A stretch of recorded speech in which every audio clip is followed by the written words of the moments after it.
convidar meu amigo Eltinho. Eu vi esse menino crescendo. Não cresceu muito, mas que honra ter você aqui nesta noite. O Eltinho é um amigo, companheiro lá da Igreja de Deus do Guará. E para nós é uma alegria receber mais uma vez. Vamos receber com alegria, aplaudindo ao Senhor, em nome de Jesus. Deus te abençoe. Glória a Deus. Quem está feliz com Jesus diz amém. Eu me perdi, irmãos, então quero pedir perdão. Eu estava tentando chegar aqui, mas aí eu tive que botar no Waze, mas deu certo. Você entra em uma rua, entra em outra, aí eu consegui achar. Eu falei, agora eu sei onde é que eu estou, graças a Deus. Mas estou muito feliz de estar aqui nessa noite. Quero agradecer o convite ao pastor Ricardo. Como ele disse, ele me viu crescer lá na Igreja de Deus do Guará. Tanto ele como alguns amigos que estão aqui, o Rafa, o Alessandro. E é uma alegria estar aqui com os irmãos. Meu brother está bem ali, a luz está na minha cara, mas depois eu sei quem é que está. Está lá o sonoplasta que eu não estou conseguindo ver. Danilo, que a luz está aqui, mas Danilo, gente, o Danilo, a gente fez um retiro junto. Danilo tinha acabado de aceitar Jesus, a gente dormiu um do lado do outro, assim, você pensa. O Danilo roncava que era uma beleza, eu orei por ele, mas Deus libertou ele. Brincadeira, mas estou muito feliz de estar aqui. Trago um abraço do meu pastor, o bispo Gerson, do meu pastor Fábio. Mandou um abraço para o pastor Ricardo, cresceram junto também ali na Igreja de Deus do Guará. Eu estou muito feliz de estar aqui. Gostaria que vocês abrissem sua Bíblia comigo, em Tiago, capítulo 1. Conforme você for abrindo, se coloque em pé comigo. Tiago, capítulo 1, nós vamos ler apenas o versículo 12. Carta de Tiago, no capítulo 1, versículo 12. Conforme você for abrindo, se coloque em pé comigo. Quem não tem Bíblia pode acompanhar com o seu irmão do lado.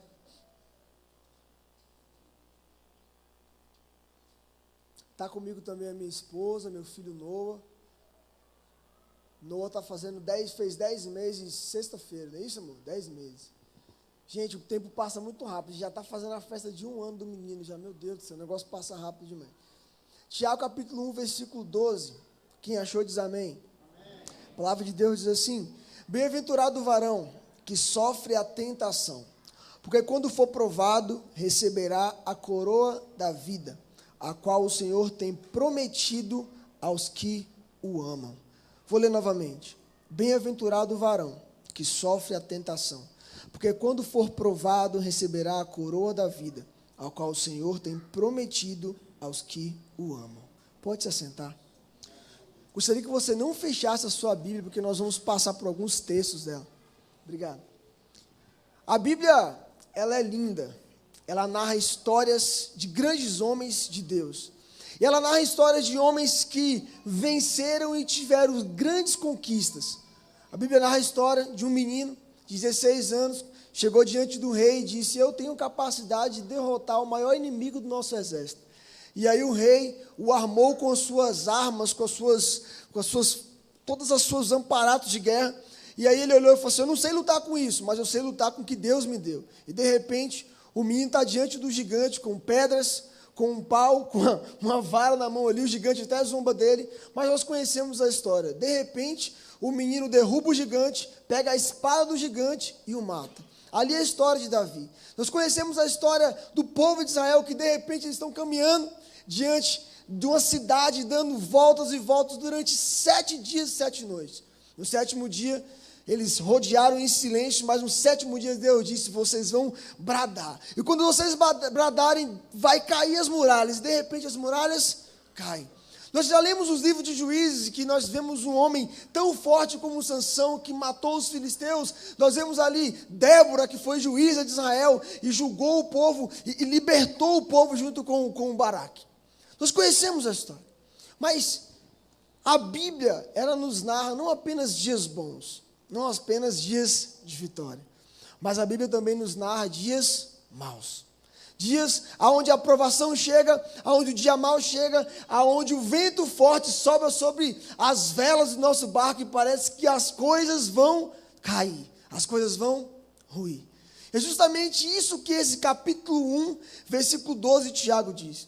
Bem-aventurado o varão que sofre a tentação.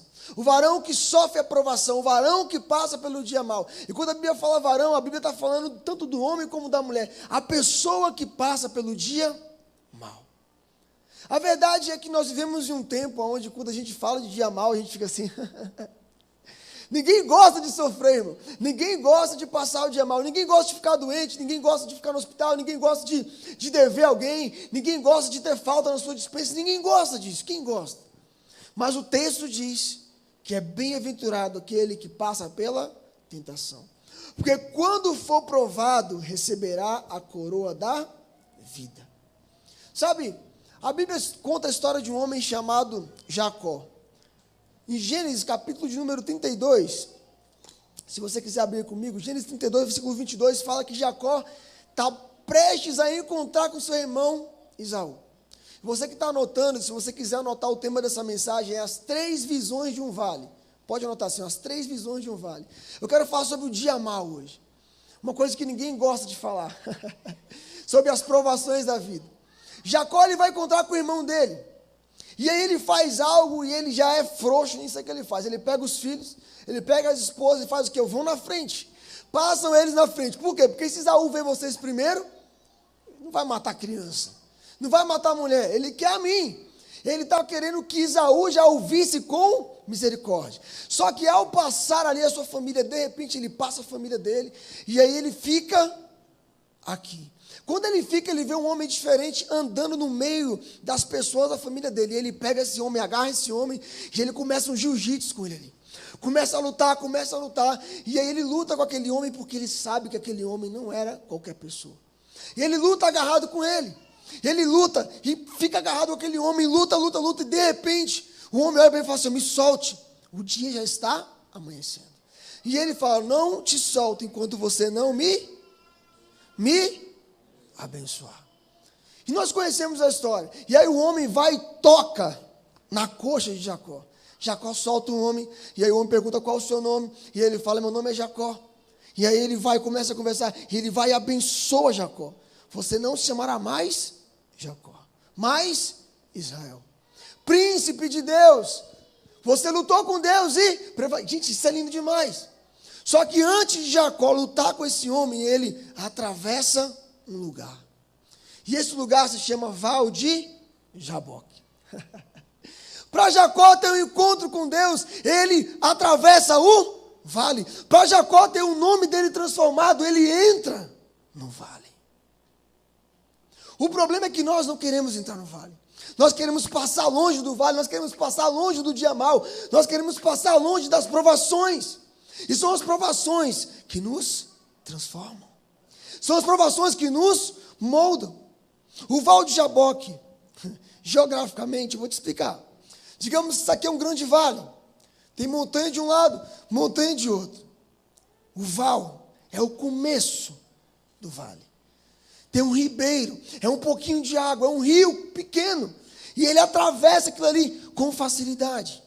Você pode ler, vai falar assim, ó, e Jacó atravessou os seus filhos e suas mulheres pelo val de Jaboque, por um pequeno ribeiro. É o começo de tudo. O encontro com Deus é o início do vale. Deus te chama para passar pelos vales para te encontrar, querida. Deus te chama para passar pelo dia mau para te encontrar. Jacó, ele tem o nome mudado, ele tem a identidade dele mudada. Por quê? Porque ele decidiu entrar no vale. Sabe, quando eu olho para a nossa vida, e fico olhando para o tempo de hoje, para a geração, para a minha geração, eu tenho 28 anos.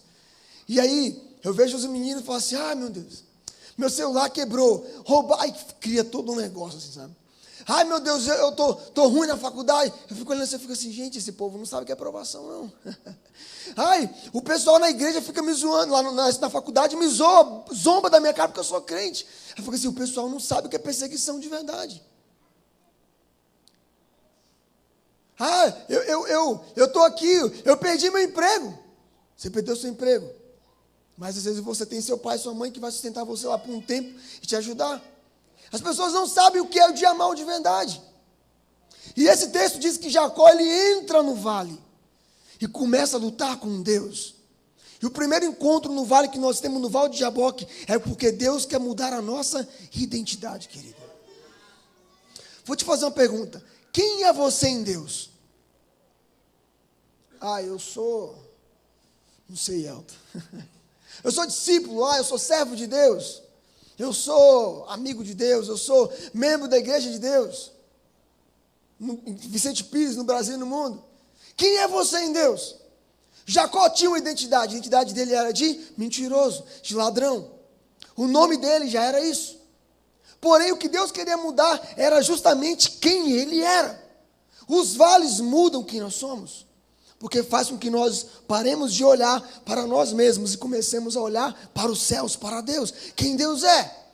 Porque quem Deus é transforma quem eu devo ser. Vou repetir. Quem Deus é transforma quem eu devo ser, querido. Jacó entra no vale. Tem a identidade dele mudada. Tem a identidade dele transformada. Só que ele sai do vale de Jaboque como? Como, irmãos? Mancando. Os encontros com Deus marcam a nossa vida, querido, ao ponto das outras pessoas verem esse encontro. Sabia disso? Sabe por quê? Porque não adianta nós termos um encontro com Deus e mudarmos parcialmente. Mas quando nós temos um encontro com Deus, a nossa vida muda 100%, querido. E as pessoas ao nosso redor veem isso. Elas veem isso. O resultado do encontro com Deus que Jacó teve foi ele sair mancando. Tanto que o texto diz que as pessoas não comiam mais a parte da carne do boi. Por quê? Porque era a mesma parte que Jacó foi tocado na coxa. Você imagina, vinha ele mancando. Sabe o que eu acho interessante? Que Jacó, ele estava lutando com Deus. Quando ele sai do vale, ele está agora mancando. Ou seja, ele teve tanta força para lutar, pastor Ricardo, que agora ele não tem mais. A habilidade que ele teve, ele perdeu, porque está mancando. Vem Esaú, guerreiro, homem de caça. Como é que eu vou me resolver com Esaú? Deixa eu te dizer uma coisa. Quando você tem um encontro com Deus e Deus toca na sua vida, as suas lutas lá fora, querido, são resolvidas por Deus, não por você. O encontro com Deus de Jacó tornou Jacó capaz de encontrar seu irmão e se prostrar diante dele e se humilhar. Não adianta você querer lutar com as suas próprias forças. Primeiro você precisa ter um encontro com Deus. Conhecer a Deus intimamente. Conhecer qual é a vontade de Deus. Conhecer qual é a direção de Deus. E aí sim você vai ao encontro das suas guerras. Segundo vale. Abra comigo. Salmo de número 23. Passa um pouquinho sua Bíblia. Vai lá em Salmo de número 23. Foi só a primeira parte do vale.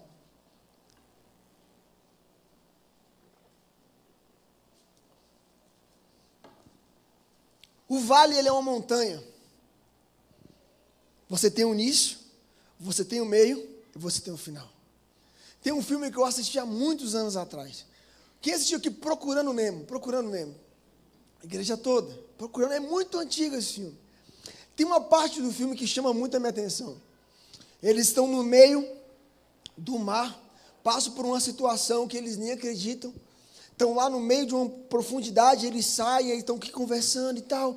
E aí aparecem uns peixes e falam assim para eles: olha, vocês têm que ir nessa direção. E nessa direção vocês vão encontrar um vale. Vocês vão encontrar uma fenda na rocha, onde vocês vão ter que passar.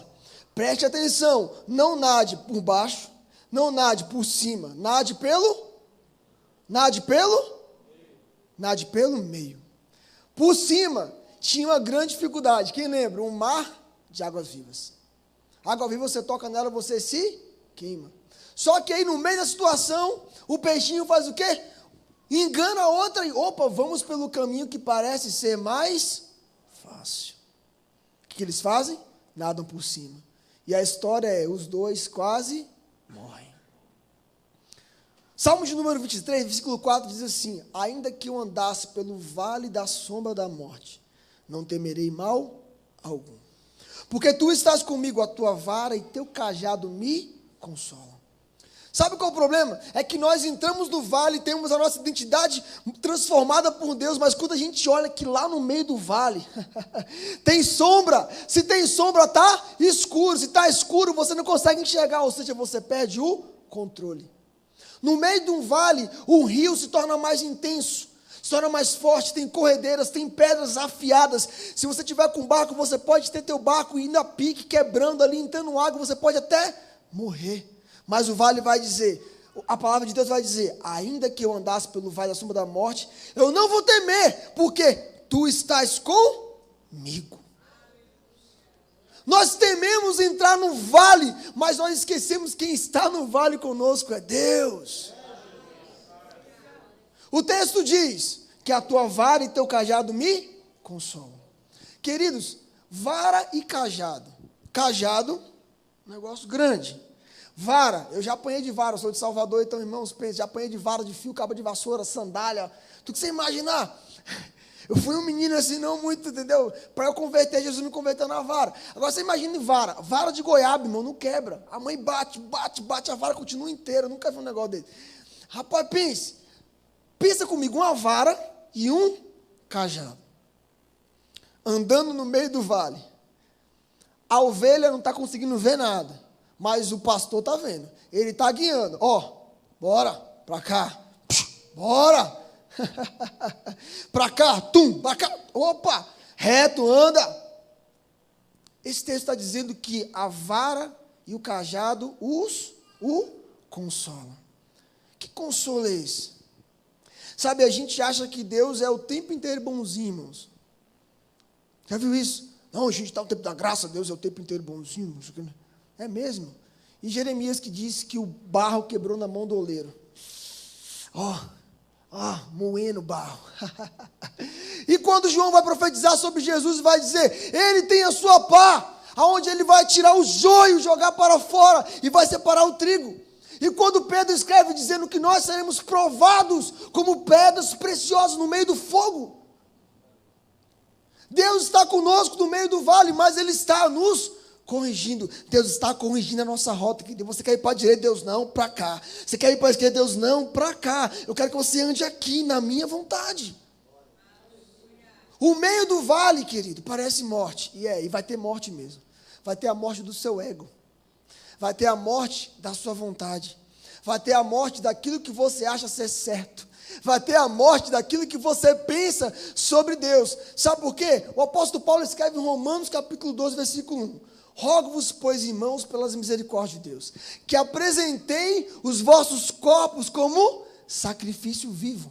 Primeiro, sacrifício vivo, ele está vivo, não está morto. Mas o sacrifício vivo, ele se entrega ao altar. O sacrifício vivo não tem escolha, ele não reclama, ele se entrega, ele se lança para que aconteça aquilo que está no versículo 2. Aí Paulo vai dizer, e não vos conformeis com este mundo, mas transformai pela renovação da vossa mente, para que conheceis qual seja boa, agradável e perfeita vontade de Deus. Sabe, a gente só lê o versículo 2, que diz, a vontade de Deus é boa, perfeita e agradável. Mas para você conhecer a vontade de Deus, você precisa primeiro se lançar como um sacrifício, querido.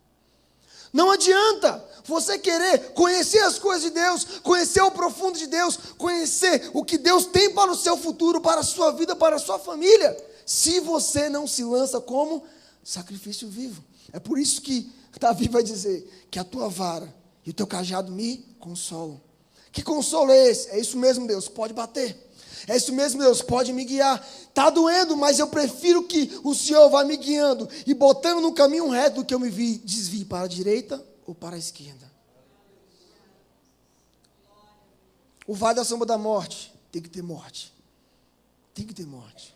Morte da sua carne, querido.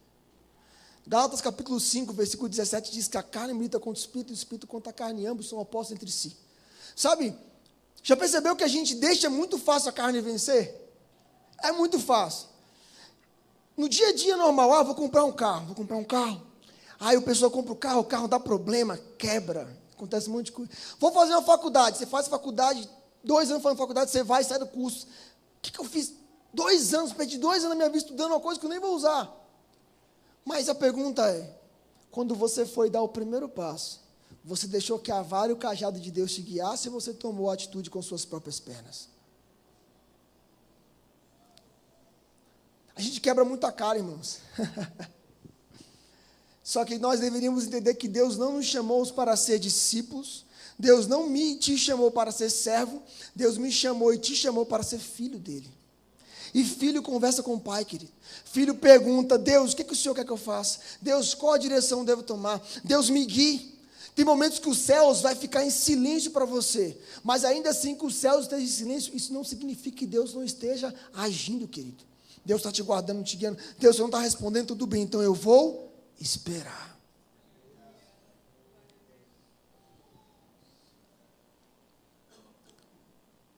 Dia 6 de fevereiro de 2019, desse ano, estava eu lá na maternidade Brasília, não, estava em casa, aí nós fomos de manhã lá no hospital, na maternidade Brasília, aí a mulher falou assim, ó, seu filho pode nascer hoje, mas eu falei, meu Deus, mas o parto está para sexta, não, mas ó, vai para casa e vamos ver se até sexta resolve, aí fomos para casa, chegamos em casa, eu aqui editando foto, que eu trabalho com fotografia, editando muito, correndo.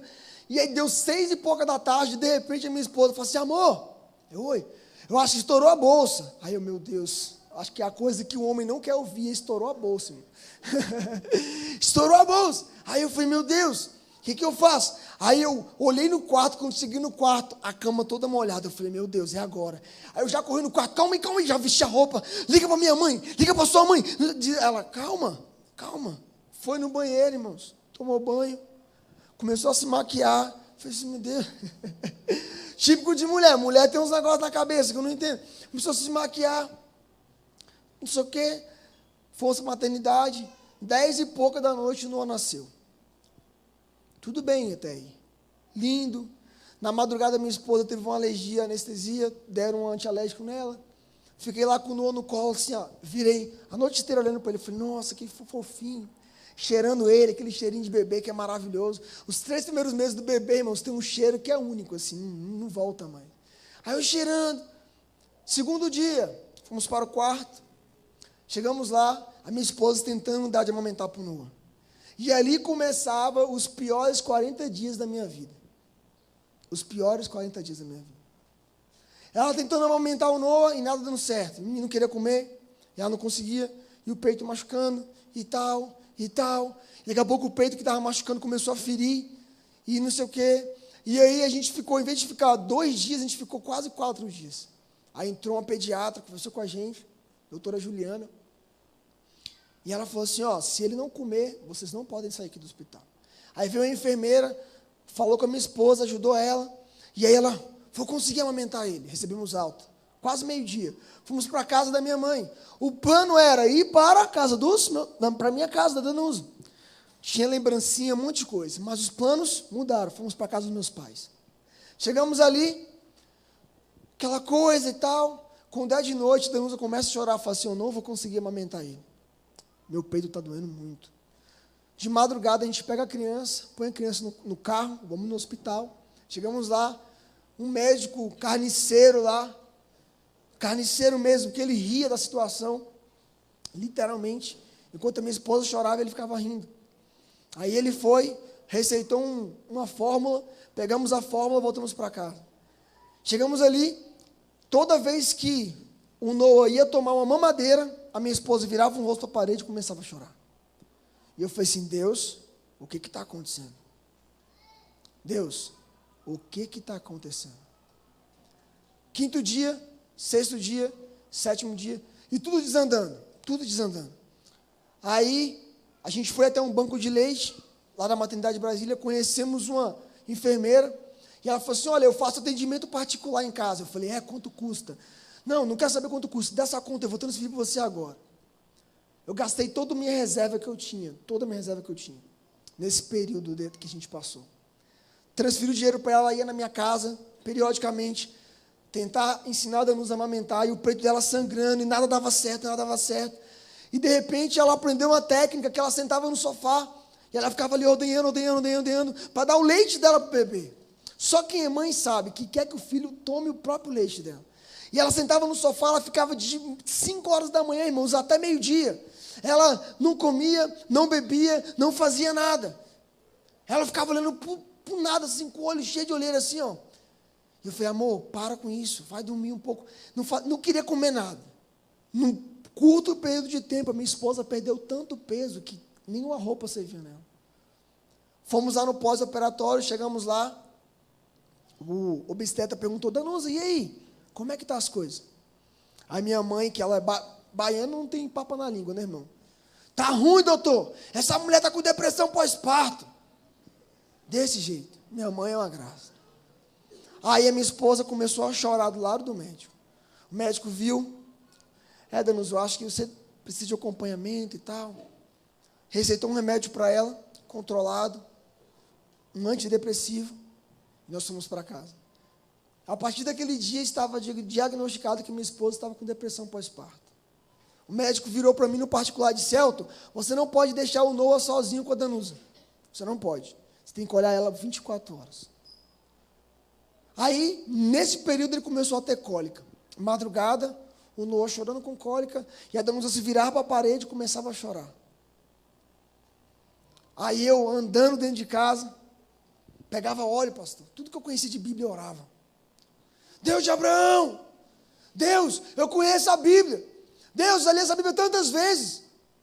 Eu oro, as pessoas são curadas. Eu prego, pessoas são transformadas. E o vale está aqui dentro. E o dia mal está aqui dentro. O que é que eu faço?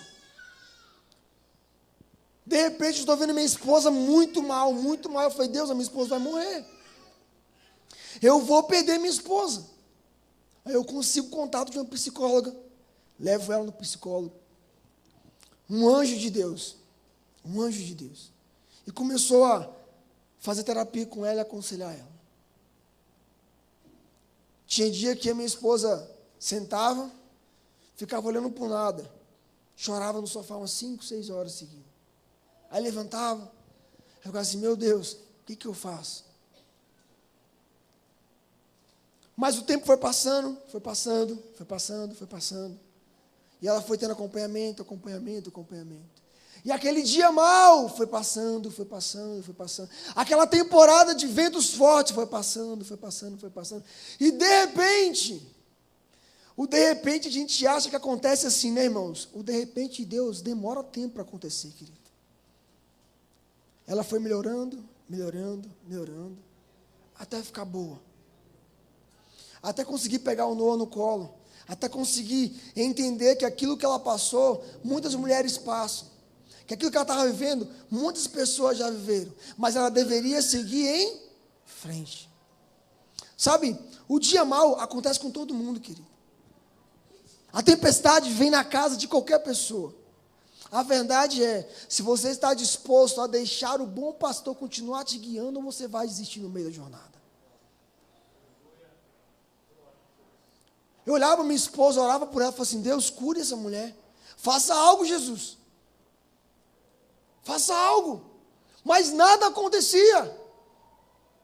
Talvez você está aqui no meio de uma tempestade tão grande que eu não sei o que você está passando na sua casa, no seu trabalho, na sua vida. E você fica olhando, Deus, faça algo. E parece que nada acontece. Calma. Calma.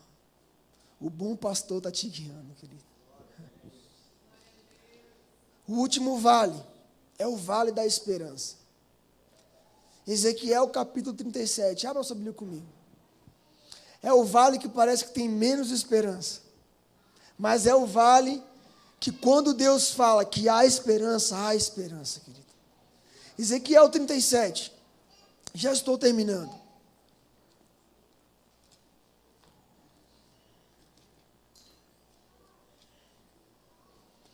Ezequiel 37 fala sobre o vale de ossos secos.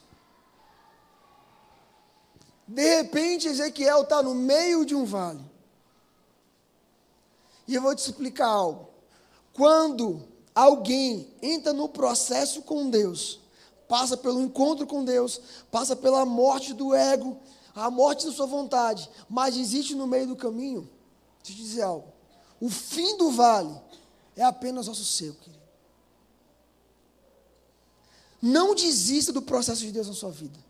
Eu vou repetir isso, que tem pessoas que precisam ouvir isso. Não desista do processo de Deus na sua vida.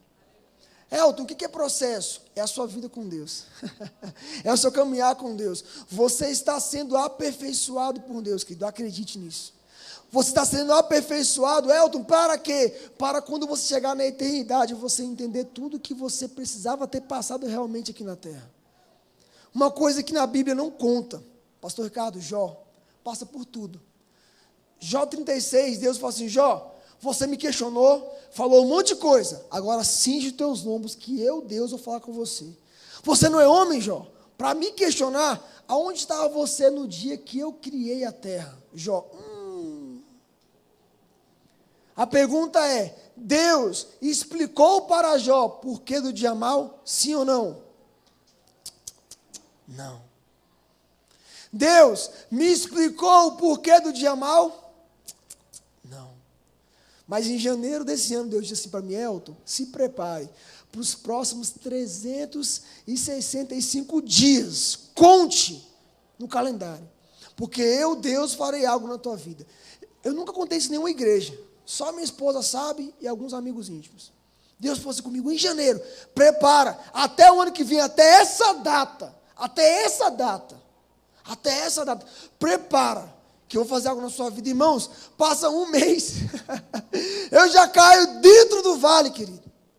Eu poderia ter olhado para trás e voltado, e falado assim, Deus, eu vou desistir, Deus, eu vou parar. Não, eu continuei. E quando eu saí do vale, eu achei que estava tudo resolvido, mas de repente eu estou igual a Ezequiel, no meio de um vale de ossos secos.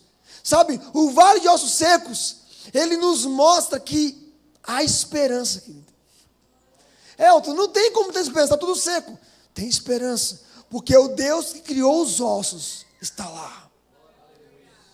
O Deus que te colocou na situação, que está te guiando, o Deus que você serve, acredite nisso. Cria nisso, abrace essa verdade. Ele está com você, querido.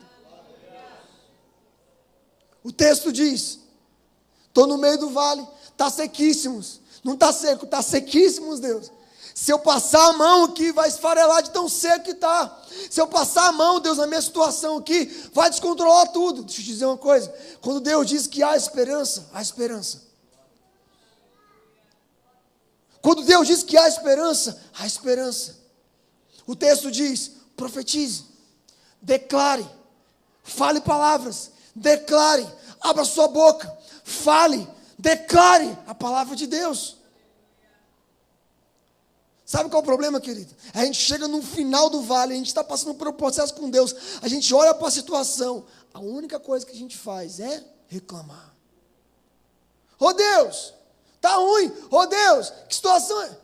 Declara, querido, profetiza, Deus vai transformar, Deus vai mudar, Deus vai fazer, Deus vai na frente, a situação vai mudar, eu acredito nisso.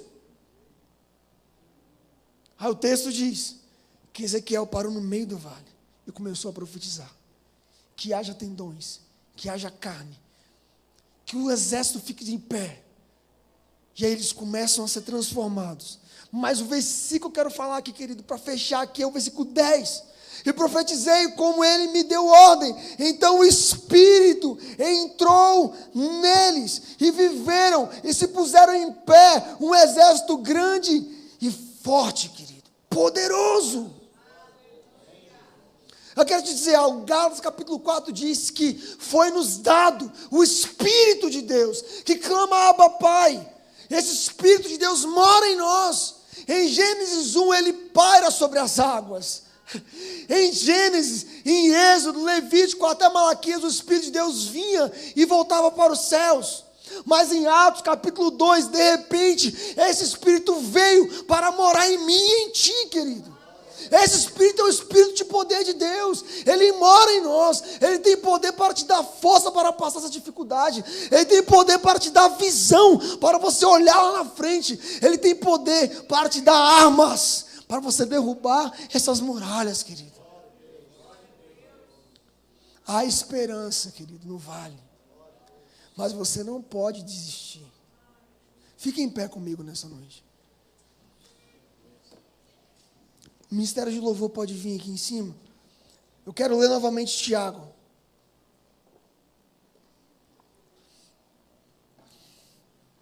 Tiago, capítulo 1, versículo 12.